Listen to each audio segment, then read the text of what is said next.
This show is sponsored by BetterHelp.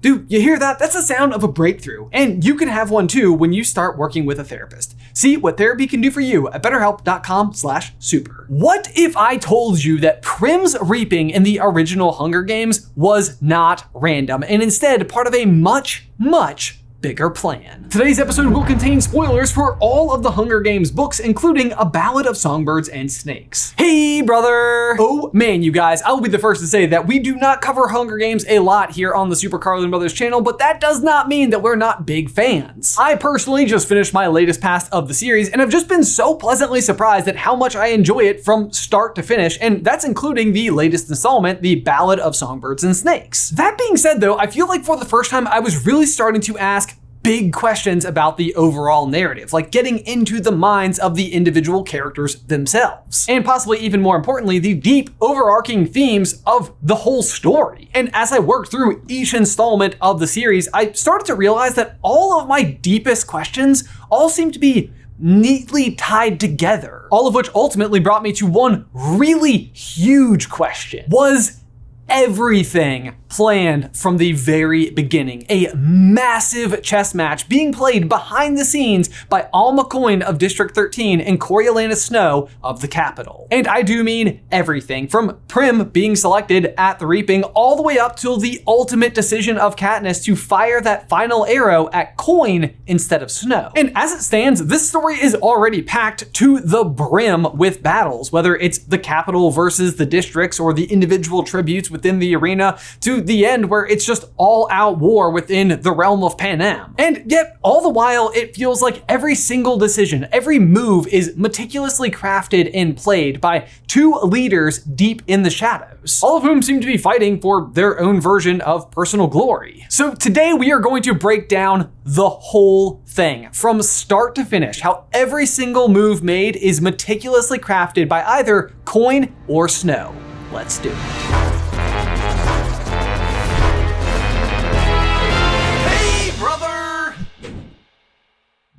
Okay, so like I said, each step on this path all stem from a personal question of my own that all seem to come together to build the larger narrative. So my own personal first question is the ignition point for the entire series. It's the moment when Primrose Everdene's name comes out of the reaping ball. Primrose Everdene. How did this happen? Because as a recap, the way that your name is entered into the reaping ball in the first place is that if you are between the ages of 12 and 18 years, each year your name goes in automatically. So for example, at age 12, which happens to be Prim's age, your name goes in once. And then at 13, it will go in twice, 14, it will go in 3 times, and so on. But in addition to that, it also stacks based on all of your prior year's slips. So for example, if it is your second year in the games and you have only entered the bare minimum, your name will be inside of the reaping ball 3 times. 1 for the first year and 2 for the second. And I have to imagine that the reason for this particular methodology is simply that the older the tribute happens to be, the more likely they are to be entertaining once they're ultimately in the games. But in addition to the required number of slips that go in with your name on them, there is also a way to exchange additional names for what is called tessery. Tessery is enough grain and oil for one person for 1 year. And citizens of the district who are of age are able to add more of their names to the reaping ball in exchange for more tessery based on the number of members of their family. Katniss does this for herself, Prim, and her mother in her first year, meaning that her first year she entered 4 names. 3 for the tessery and 1 for the standard submission. So by the time the 74th annual Hunger Games has arrived, Katniss has entered her name in the bucket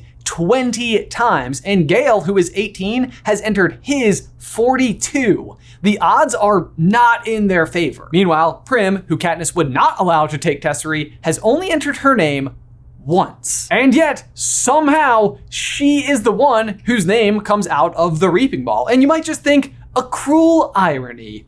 But I volunteer! I volunteer! Yes, of course you do, Katniss, because that was the plan all along. This is because I believe that this move right here is the very first step in Alma Coin's plan to eventually overthrow President Snow, the Capitol, and take hold of Panem. Rig the reaping in District 12 so that Katniss can step in for her adorable younger sister and start winning the attention of the nation. And speaking of Prim, there can be no doubt that there is in fact a cruel irony to the fact that her name is the one that comes out of the reaping ball. It's just not the fact that it came out, despite the fact her name has only been submitted one time. It's the fact that Prim's name being selected leads to Katniss volunteering for her, which is ultimately what starts the entire rebellion that takes down the Capitol. Katniss does everything to protect Prim. Before she's ever even in the Hunger Games, it's hunting and trading to ensure she's fed. Then she survives not just one, but 2 different Hunger Games. She ultimately becomes the beacon of the rebellion, the Mockingjay herself. A rebellion that, might I add, is ultimately successful in ending the Capitol's reign. All of that is in the name of protecting her younger sister, Prim. And despite all of that,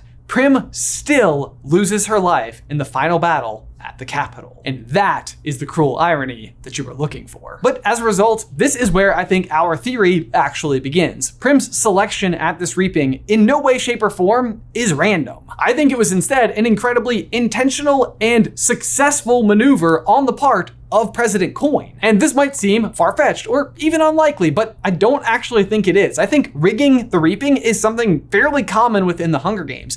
Katniss even suggested it herself. Victor's children have been in the ring before. It always causes a lot of excitement and generates talk about how the odds are not in that family's favor. But it happens too frequently to just be about odds. Gale's convinced the Capitol does it on purpose, rigs the drawings to add extra drama. Beyond that, if we also go back to the Ballad of Songbirds and Snakes and the 10th ever Hunger Games, we know that once again in District 12, Lucy Gray is specifically targeted and selected by the mayor, who is doing it on behalf of his daughter. It was a gamble. Mayfair found out about me. I found out about her. She had her pa call my name in the reaping.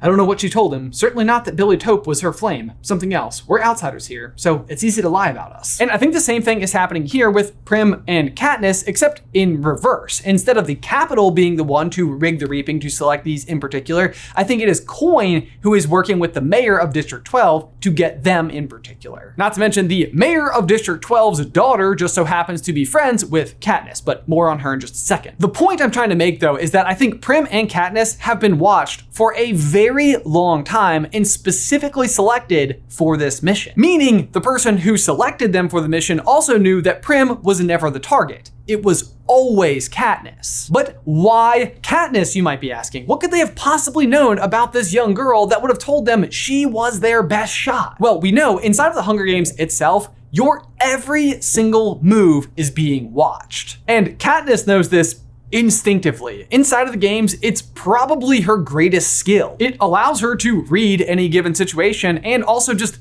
have conversations with Haymitch based on what's going on inside of the games or what she's doing or not doing in return for gifts. Like when she desperately needs water and she knows Haymitch can send her water, she understands that, well, if he's not sending it to me, it must be the case I'm close. But it's also not just inside of the Hunger Games themselves, inside of the arena. It's also out in the districts. People are being watched more carefully than they realize. In fact, in Catching Fire, it is revealed that Katniss and Gale actually share a kiss outside of the fence where they're not even supposed to be. Somewhere where they assume are completely alone. But before Katniss's victory tour, President Snow shows up at her house inside of the Victor's Village to let her know that he knows about this situation, that he is always watching. By the way, I know about the kiss. If President Snow knows about this, then I don't think it's beyond the realm of possibility that President Coin in District 13 and all of their advanced technology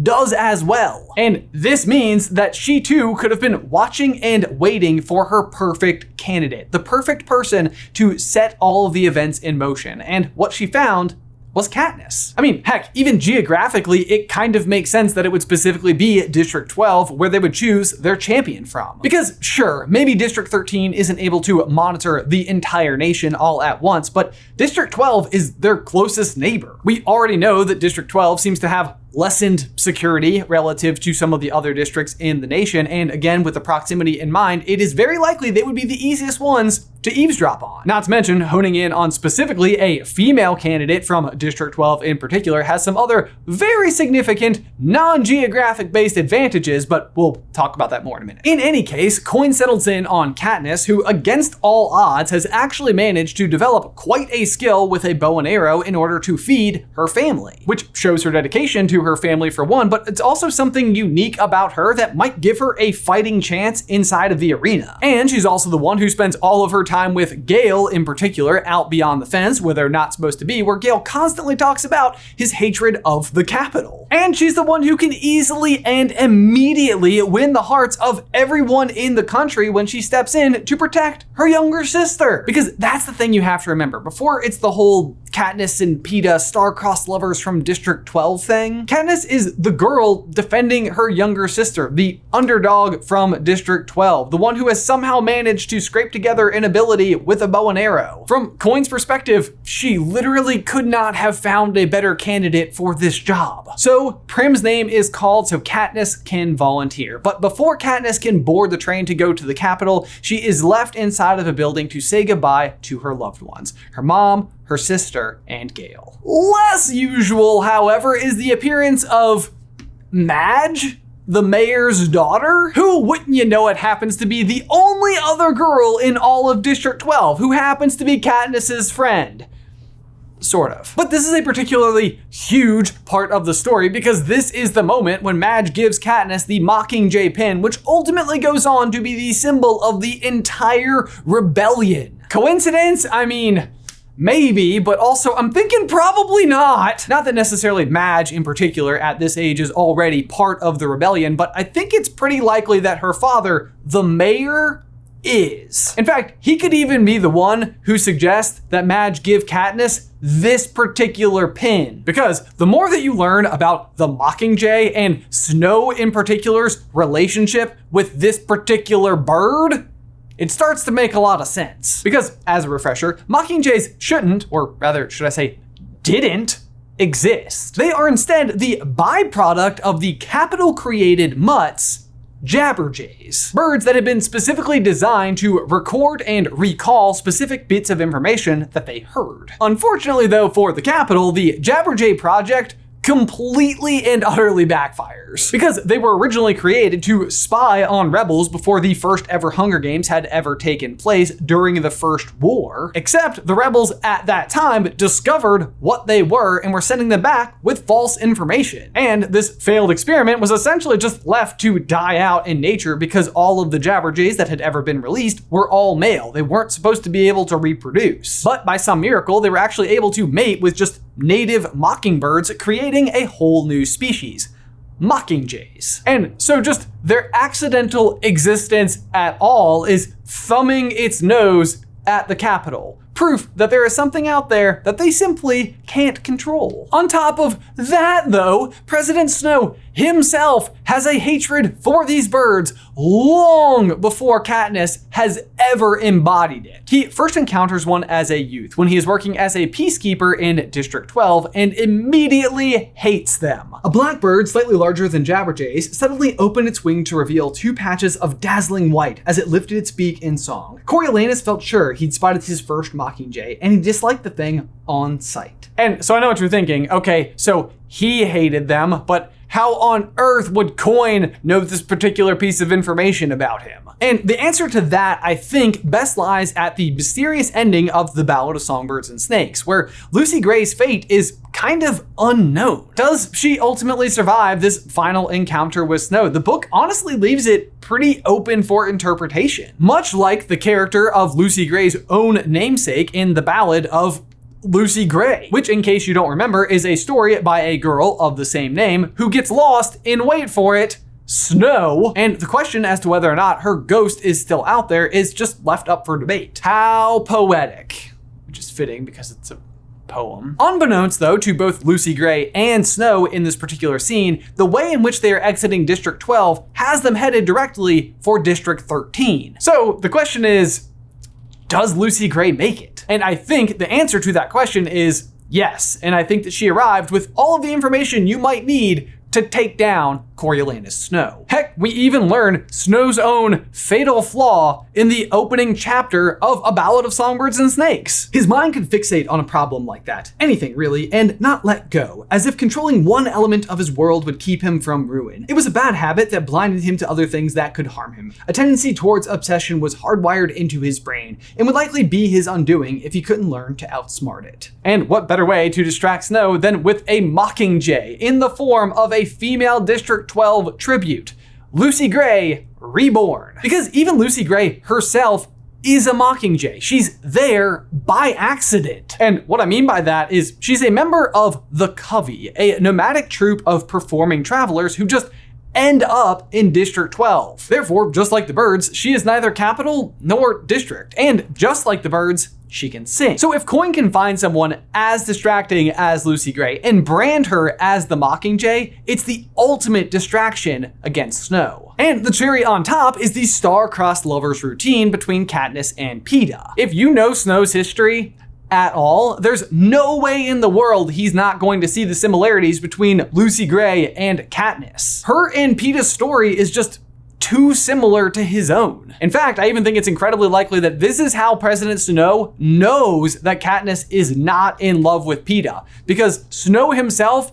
was in love with Lucy Gray. He can spot the difference. Speaking of Peeta, though, let's talk about that for a second, because Katniss's kiss with Gale happens outside of the fences of District 12, and that is still somehow caught on camera. How hard might it have been to pick up on the one person in District 12 who had gone out of their way to help Katniss? What I'm trying to say, though, is that I think Peeta himself was just as carefully selected as Katniss. Because while they've only had a small handful of interactions ever at all, the ones that they have had were massive. Peeta has loved Katniss from afar long before the games ever happened. There's this one girl that I've had a crush on forever. So if you're looking for someone to become Katniss's ally inside of the games unknowingly, he's your pick. And I know exactly what you're probably thinking in this particular moment. What about Gale? He's obviously super in love with Katniss too. But I actually think that Gale is a bad pick because he's too capable. If he had been selected from District 12, he would be the obvious candidate from District 12. But that's not what they want. They need a capable person who won't outshine Katniss. Who they need is Peeta. Moving on from being selected for the games, though, let's talk about the other tip of the hat that suggests that Coin has been involved with pulling the strings long before we're ever introduced to her. And that is the games themselves. The arena that Katniss is selected to participate in is the perfect arena for her skill set. Gosh, I've just spent my entire life out hunting in the woods. I wonder what the arena will be like. Oh wow, it's exactly that! In addition to essentially having home field advantage, she is also paired with the perfect stylist in Cinna. After volunteering on behalf of Prim, Cinna steps in and immediately makes her stand out from the crowd. He is without a doubt the star stylist from this games, and this is his debut. Where has he been before now? And even if we fast forward for just a second, 1 full year later to the quarter quell that Katniss also has to participate in, we know that Cinna meets his fate before she even steps foot inside of those games, and yet he has also already designed her Mockingjay outfit. He has definitely been involved with the rebellion for some time. Plus, in addition to Cinna just making aesthetically pleasing and really interesting outfits, they're also typically very technologically advanced, the ability to light on fire without actually burning Katniss or Peeta. If he's a part of the rebellion, and specifically District 13 and all of its technology, that could be how he's pulling some of this off. Beyond all that, though, is the fact that Cinna specifically requests to work with Katniss, which historically, girl from District 12, not a very strategic move. You're new, aren't you? I don't think I've seen you before, I say. Most of the stylists are familiar, constants in the ever-changing pool of tributes. Some have been around my whole life. Yes, this is my first year in the games, says Cinna. So they gave you District 12, I say? Newcomers generally end up with us, the least desirable district. I asked for District 12, he says without further explanation. No further explanation. My goodness, is that sentence not there by accident? But Cinna is also overall super important to the overall plan, because as we learn very quickly within the Hunger Games, getting somebody's attention once isn't necessarily enough. Katniss protecting Prim in the Reaping was a great way to get spotted early, but then you have to maintain that attention. And that's where Cinna comes in. He is the ace in the hole. He keeps eyes on her always. But also, obviously, it's not just fancy dresses to contend with, it is the games themselves as well. And sure enough, we have yet another player who has been there from the very beginning. I'm speaking, of course, of Plutarch Heavensbee, the head game maker for the third Quarter Quell, or Katniss's second Hunger Games. But he's also super important and massive leader within the rebellion, and I think his role is much more important much sooner than we thought. For one, we simply know that he was there during Katniss's first ever Hunger Games. He's the one that Katniss shot an arrow at and knocked backwards into a bowl of punch. He actually confirms that this was in fact him when they meet at the president's mansion during their victory tour a year later. Oh, you're the one who, I laugh, remembering him splashing back into the punch bowl.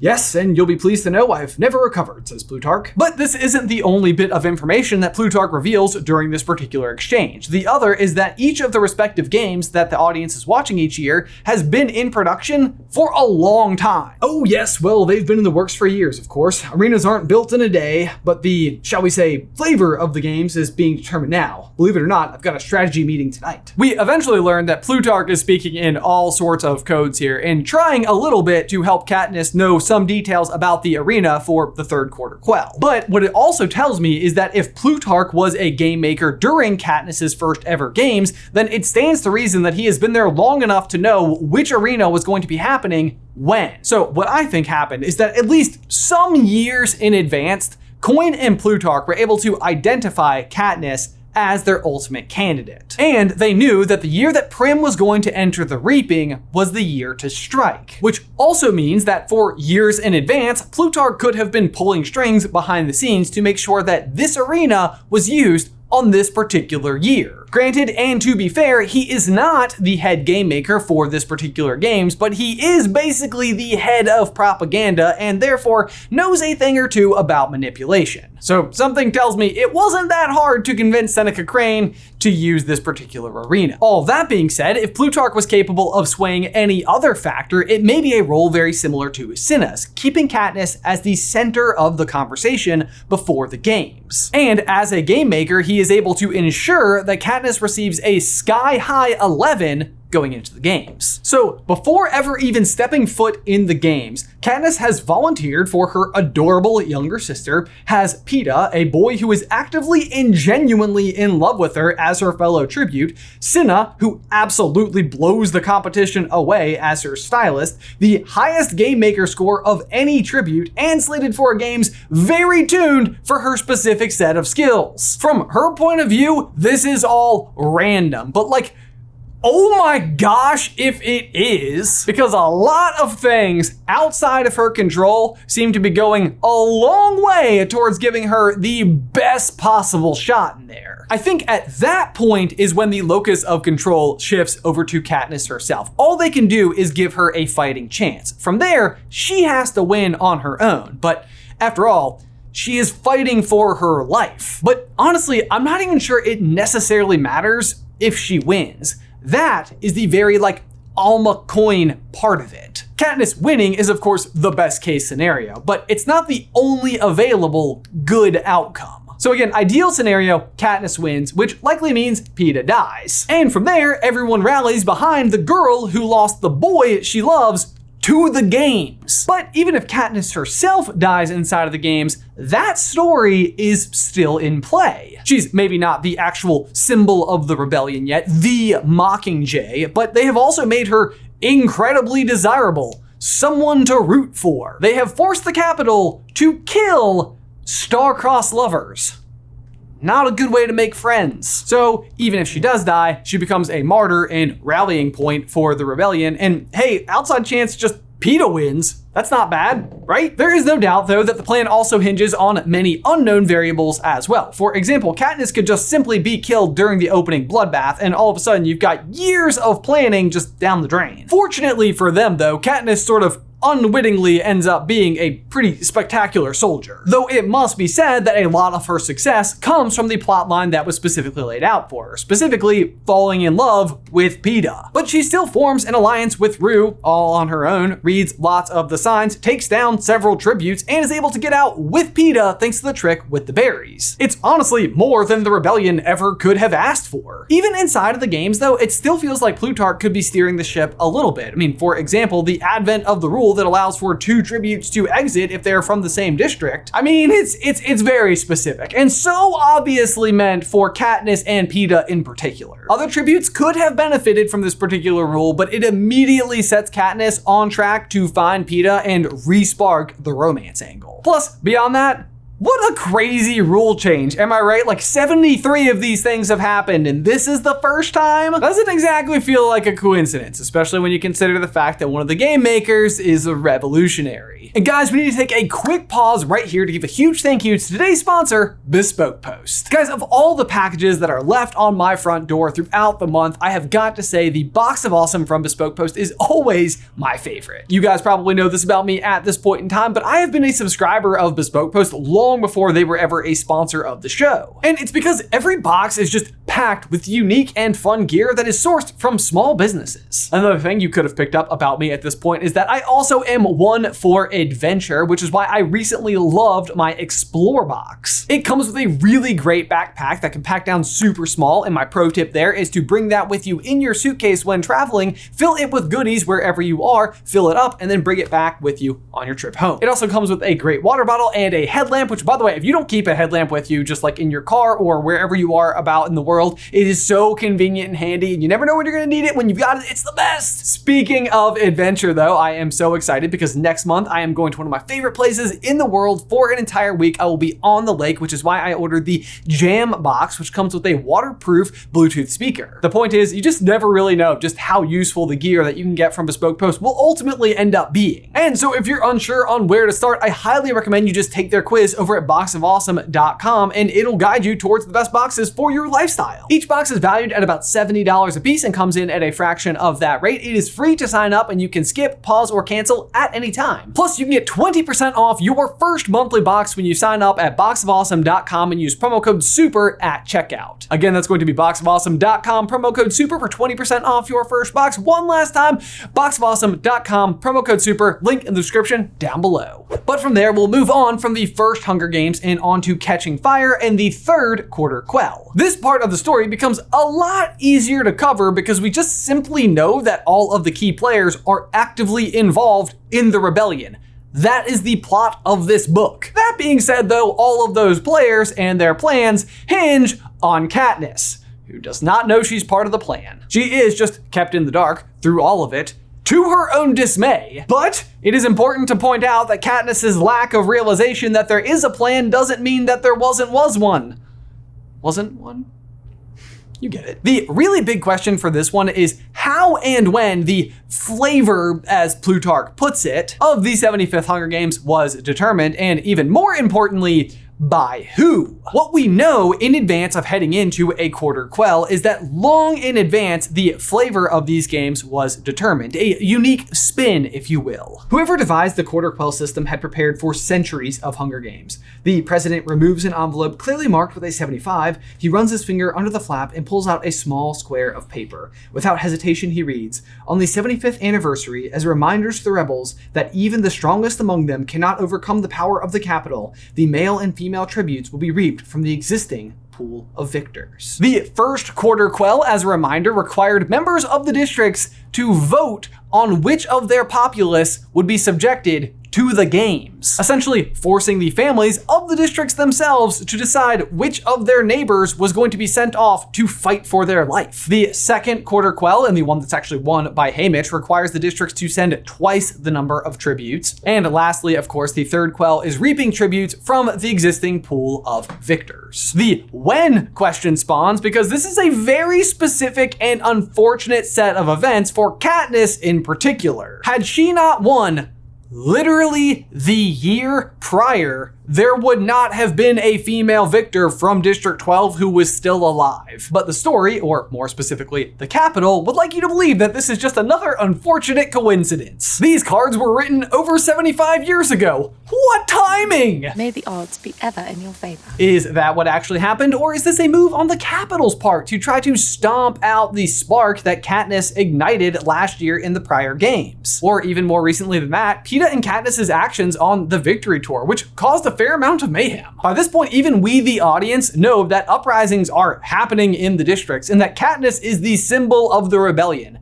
She needs to be stopped. So if you were to ask me, I would say that Snow absolutely orchestrated this particular set of events as a way to squash Katniss and the rising tide around her. This is Snow's turn to make his move. And yet, he still doesn't even know who he's actually playing against. He doesn't know that Coin is part of this game, which also means that Coin's plan is working. Snow is focused on Katniss. He thinks she's the spark of the rebellion. It's like we said earlier, Snow has a tendency towards obsession that was hardwired into his brain and would likely be his undoing if he couldn't learn to outsmart it. Snow is so focused on Katniss that he can't see the bigger picture, or the fact that his head game maker is a rebellion leader. Which is not to say that Snow isn't still throwing wrenches into their plan and making them adjust while on the fly. For example, again going back to the conversation between Plutarch and Katniss during the Victor's Tour, he reveals the image of the mockingjay on his pocket watch. But he also reveals to Katniss later that at that moment, he just thought that she was going to be a mentor in the games, not a participant. Which also brings us to another interesting era for this entire narrative. The third quarter quell has no victors. The arena is destroyed when Katniss fires the arrow through the chink in the armor. This is yet another moment where Coin and District 13 just sort of get lucky that Katniss is somehow able to pull through, but this was also their own plan from the very beginning. Beetee is actually the one who is actively attempting to accomplish this exact thing. He just gets knocked out in the process and Katniss figures it out and finishes it for him. But that's not really the point. The point is that they ultimately collect Katniss from the games and take her to District 13, where they were sort of operating under the assumption that Katniss would want to be the Mockingjay, but instead it takes some convincing. The rebels ensnaring me in the metal claw that lifted me from the arena, designating me as their Mockingjay, and then having to recover from the shock that I might not want the wings. And this is where another one of my own personal major questions come into play, which is, what lengths did Coin go to get Katniss to agree to be the Mockingjay? We know that it takes some work, not only to get Katniss to come around, which comes with some conditions. There is the pardoning of her fellow tributes, her ability to go hunting with Gale, and the allowance for Prim to be able to keep their cat, Buttercup. But also there's the fact that Katniss is not a very effective actress. Did you know the line? I know it. Okay, I know it. I'm all sorry. right, let's do it She's again. warming up. Okay. So, bit of a new problem, and the way that they solve it is Haymitch calls a meeting where everybody tries to sit down and find moments where Katniss actually moved them in some way. It's always these instances where she's not being told what to do, but acting on her own accord. It's volunteering for Prim, or singing to Rue, or knocking Peeta out in order to save his life. The final conclusion is that Katniss is just not going to be able to fake it and needs to be sent into a real combat zone. Fine, says Coin, but let's take it one step at a time. Find the least dangerous situation that can evoke some spontaneity in you. I think this is where we're starting to realize how much of a strategic mastermind Coin actually is. She follows it up with, take her into 8 this afternoon. There was heavy bombing this morning, but the raid seems to have run its course. District 8 and what happens in District 8 is actually the event within this saga that first led me down this entire path. Katniss arrives on scene and it's almost immediately apparent that Haymitch is absolutely right. Katniss gets to see the wounded and realize the true impact impact that she can have on the overall rebellion. I hear my name rippling through the hot air, spreading out into the hospital. Katniss Everdeen. The sounds of pain and grief begin to recede, to be replaced by words of anticipation. From all sides, voices beckon me. I begin to move, clasping the hands extended to me, touching the sound parts of those unable to move their limbs, saying, "Hello, how are you? Good to meet you." Nothing of importance, no amazing words of inspiration, but it doesn't matter. Boggs is right. It's the sight of me, alive. That is the inspiration. This is pretty essential. It reframes everything for Katniss. It tells her that she's not just a piece being moved around a board. But it's not very long that she gets to process this particular piece of information before Boggs gets a message in his ear. And remember that specifically. Boggs gets the message in his ear. "We're to get to the airstrip immediately," Boggs says, lifting me to my feet with one hand. "There's a problem." "What kind of a problem?" asks Gale. "Incoming bomber," says Boggs. He reaches behind my neck and yanks Cinna's helmet up onto my head. "Let's move." Now, stick with me because it doesn't necessarily stand out that much, but this next passage is kind of interesting. Unsure of what's going on, I take off running along the front of the warehouse, heading for the alley that leads to the airstrip, but I don't sense any immediate threat. The sky's an empty, cloudless blue. The street's clear except for people hauling the wounded to the hospital. There's no enemy, no alarm. Then the sirens begin to wail. Within seconds, a low-flying V-shaped formation of capital hoverplanes appears above us, and the bombs begin to fall. Is it at all strange to you that Boggs received the message of the incoming bombers before the defenses of District 8 were even able to signal the alarms? He knows long enough in advance to have his entire crew halfway down the street before District 8 even knows what's happening. The hoverplanes appear and immediately start bombing the makeshift hospital that Katniss has just left. Those are defenseless, injured people. That is a very real war crime. It is straight up a tragedy and also possibly a masterstroke. If seeing and being able to touch the wounded helped Katniss understand what her greater role in all this could be, then this attack more than solidifies it. It's honestly even sickening to even consider this as a possibility, but ultimately Katniss's trip to District 8 provides exactly what Coin needs out of her in her role as Mockingjay. And if we burn, you burn with us.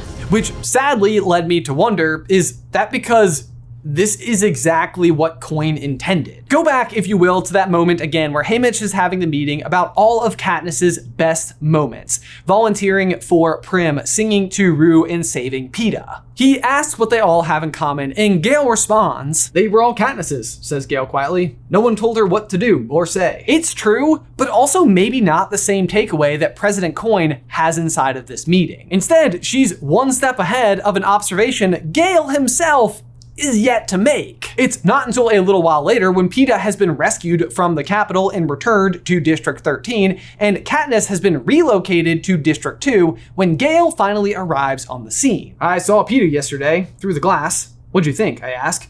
"Something selfish," says Gale. "That you don't have to be jealous of him anymore?" My fingers give a yank and a cloud of feathers floats down around us. "No, just the opposite." Gale pulls out a feather out of my hair. "I thought I'll never be able to compete with that, no matter how much pain I'm in." He spins the feather between his thumb and forefinger. "I don't stand a chance if he doesn't get better. You'll never be able to let him go. You'll always feel wrong about being with me." Katniss cares deeply for people who are in need, and Gale himself has experienced this kind of attention from Katniss after his whipping. These are the moments when Katniss is at her best, when she is volunteering for Prim, when she's singing to Rue, or when she's saving Peeta's life. And do those things sound familiar? Because they should. They are the things that Katniss has done that the crew has just pointed out. The things that Gale thinks are Katniss's own actions because no one is telling her what to do or say. I think Coin realized this immediately, that if she was able to take Katniss to the broken and wounded, it would sway her, but not as much as if Katniss believed that President Snow and the Capitol destroyed those people moments later. So do you remember how I said that it was kind of unusual that Boggs was able to hear the message about the incoming bombers before the sirens were actually even going off? It's because it wasn't breaking news. I'm not saying that Boggs himself knew any of this plan whatsoever, but I am saying that there was a plan. Coin was using those hovercrafts to attack her own people. These are moves on a board. A sacrifice. But also, while Boggs may not have understood what exactly was happening inside of this particular situation, it doesn't mean that he doesn't eventually figure it out. Actually, I don't even think it's just Boggs who's the only one in the dark here. Cressida, who is like the producer on the ground with him, also seems to verify this story in real time. She is, of course, also on the earpiece in being fed her own information. Katniss, Cressida says, President Snow just had them air the bombing live. Then he made an appearance to say that this was his way of sending a message to the rebels. What about you? Would you like to tell the rebels anything? They are obviously in the thick of it, on the ground, real time, but they are not in front of a screen. To Cressida's knowledge, this is just true information. All things to keep in mind as we press forward. But either way, from here, we know that Katniss joins a special squad, Squad 451, or also known as the Star Squad. They are supposed to be the on-screen faces of the invasion. Something that the crew's not particularly happy about. By the masses. So we're not gonna fight. You do whatever you're ordered to do, soldier. It's not your job to ask questions. All of whom would far prefer just to be in actual combat. But this is just so fitting, isn't it? To have them on camera. I think Finnick says it best. Ladies and gentlemen, welcome to the 76th Hunger Games. Now, despite the fact that they're not actually supposed to be in any danger, chaos almost immediately ensues. Boggs himself steps onto a landmine, something that eventually proves to be fatal, but not before he makes a move that nobody expects. He transfers his hollow, essentially the thing that marks his position and leadership, over to Katniss. Unfit for command, transfer the prime security clearance to Squad 451 soldier Katniss Everdeen. As a reminder, in this particular situation, Boggs' second in command is a woman by the name of Jackson from District 13. In case you're keeping track, second in command also means she's pretty much the obvious choice for who the hollow should have gone to. But with his last words, Boggs pulls Katniss in and says, "Don't trust them, don't go back, kill Peeta. Do what you came to do." Since the bombing in District 8, it seems like Boggs has figured something out. Either way though, Jackson obviously doesn't take super kindly to the fact that Boggs chose Katniss over her and immediately commands Katniss to transfer the ownership to her instead. At this point, Katniss is just essentially inventing wildly an explanation as to why this is what was supposed to happen. "I'm on a special mission for President Coin. I think Boggs was the only one who knew about it." Jackson obviously doesn't believe her. "I don't believe you," says Jackson. "As your current commander, I order you to transfer the prime security clearance over to me." But then unexpectedly and also kind of amazingly, someone else corroborates Katniss's story. Cressida! It's true. That's why we're here. Plutarch wants it televised. He thinks if we can film the Mockingjay assassinating Snow, it will end the war. Even Katniss has no idea why Cressida is standing up for her inside of this moment. But I think I know why. I think while they were all in District 8, she was told that President Snow had aired those bombings. And since then, both her and Boggs discovered it was all a lie. The discovery that Coin herself will go to extraordinary lengths to seize power, maybe even as far as President Snow himself. So consider this. We just said how Coin may have understood that Katniss seeing the wounded would be a great way to sway her to be a better Mockingjay, and how she may have even been willing to bomb her own wounded soldiers in this effort. But as ever with Coin, she may have had another outcome that she was angling for entirely. Just simply have Katniss killed in the process. Again, if we go back to that meeting, what is the best thing everybody keeps saying about Katniss? What is her top quality, if you will? Not listening. This is not a particularly great characteristic of a highly influential person in your society when you are trying to rule with an iron grip. What she needs is someone who will listen. She is the one who sends Katniss to the hospital, and then it gets bombed. Coincidence? She certainly wants you to think so, but just imagine for a second that Katniss does die. They can air Snow bombing wounded people and the Mockingjay being killed as a martyr at the same time. Coin doesn't care about Katniss. She only cares about winning. And if Katniss's death can help her achieve that, then so be it. And it's not even hard to believe that she would pull this stunt based on how Katniss's raid of the Capitol eventually ends. All of which will ultimately come to a head with my next rather complicated question, which is President Snow lying? I thought we'd agreed never to lie to each other. Surprisingly, throughout this entire narrative, we don't really spend an awful lot of time with President Snow. He's more of a fixture of the story than a character in it. But the real and first proper time we get an exchange with him goes all the way back to right after Katniss's first Hunger Games win. She is the victor, and she has managed to do something that no one else has ever done before: bring her fellow tribute back home with her. The way in which she's been able to ensnare the attention of the citizens of Panem is not something that he underestimates. Which again, if you've read The Ballad of Songbirds and Snakes, you know exactly why President Snow knows better than to underestimate a girl from District 12. His concern is that the world will discover that Katniss was playing all of them. And then in a fraction of time, the whole system collapses. It must be a fragile system if it can be brought down by just a few berries. That her romance with Peeta inside of the games isn't how it appeared. And so the very first thing he ever says to her is, I think we'll make this whole situation a lot simpler by agreeing not to lie to each other, he says. What do you think? It's the fact that this is the basis for their relationship from the very beginning that can make the rest of everything else seem very confusing. But here's why it's important. Let's again shoot back forward to the ending of Mockingjay and the raid on the Capitol. The rest of Katniss's crew has either been separated from her or killed in combat.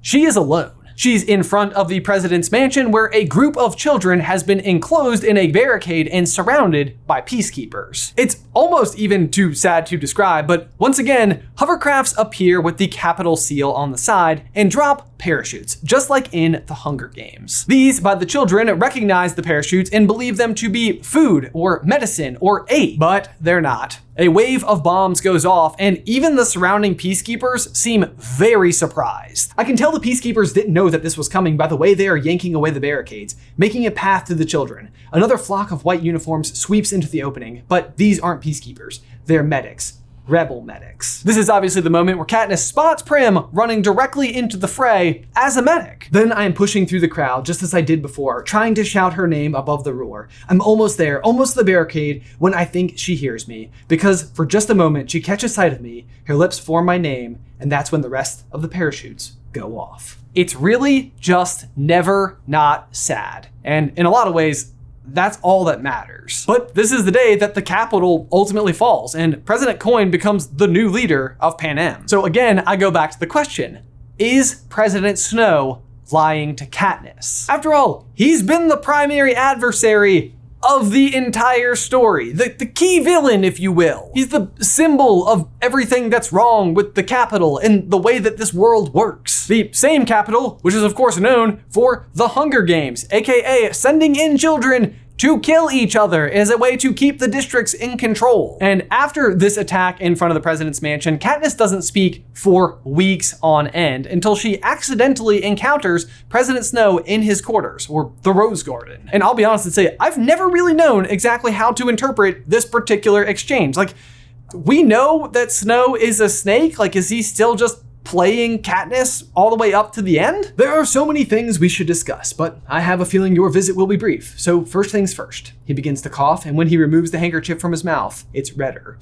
I wanted to tell you how very sorry I am about your sister. He goes on to explain what a waste of life the bombing of the children was. Anyone could see that the game was over by that point. In fact, I was just about to issue an official surrender when they released those parachutes. It just feels so convenient, doesn't it? Like, I was just about to give up when that happened. But inside of this discussion, he also makes some points that seem to hold more water. Well, you really didn't think I gave the order, did you? Forget the obvious fact that if I'd had a working hovercraft at my disposal, I'd have been using it to make an escape. All manipulation aside, it's a fairly reasonable point. But listen to this next bit. The idea that I was bombing our own helpless children instantly snapped whatever frail allegiance my people still felt to me. There was no real resistance after that. Did you know it aired live? Aired live. It's the exact same thing that Cressida was told President Snow himself did after the bombings in District 8. But then he says, I'm sure he wasn't gunning for your sister, but these things happen. And I'm once again back to wondering if he's just manipulating her, because quite frankly, that sounds pretty manipulative. In this moment though, one way or another, the effect is working. Katniss is starting to remember conversations that happened back at District 13. I'm not with Snow now. I'm in special weaponry back in 13 with Gale and Beatty, looking at the designs based on Gale's trap that played on human sympathies. The first bomb killed the victims. The second, the rescuers. Remembering Gale's words, Beatty and I have been following the same rule book President Snow used when he hijacked Peeta. It feels like Snow has Katniss on the ropes, and he ties the whole thing together beautifully. My failure was in being so slow to grasp Coin's plan. I've been watching you, and you watching me. I'm afraid we've both been played for fools. Again, this is that very weakness that is outlined about Coriolanus Snow in Chapter 1 of the Ballad of Songbirds and Snakes, a tendency towards obsession that was hardwired into his brain and would likely be his undoing if he couldn't learn to outsmart it. But for Snow and my own personal question, it all comes down to this last bit of the exchange. I refuse for this to be true. Some things even I can't survive. I utter my first words since my sister's death. I don't believe you. Snow shakes his head in mock disappointment.